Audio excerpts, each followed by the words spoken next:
Nag-shopping ulit ako ng libre sa Qatar Duty Free. Hi mga ka-PG, share ko lang yung another worth 15,000 pesos items na nabili namin gamit ang Avios Points. This was the second time I went shopping here without spending any cents. Using our existing Qatar Airways app at ang mga naipon naming Avios from our past and current flight, nakabili kami ng chocolates, perfume, gadgets at marami pang iba. I just presented my app's barcode upon checkout sa cashier.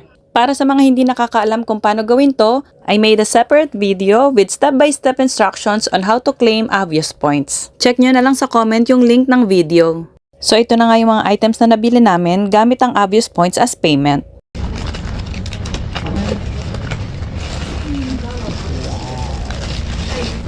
Discount.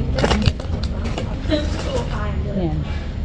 Earphone, nawala kasi yung earphone ko. Bili ako ng watch.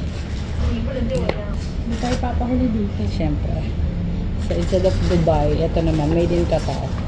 Taipei. Perfume, syempre. Wala tayong binayaran dyan. Favorite chocolate, Valrhona. So, mag-download na kayo ng Qatar Airways. Ipunin nyo yung points nyo.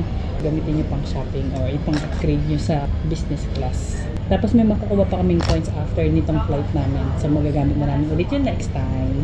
Ciao!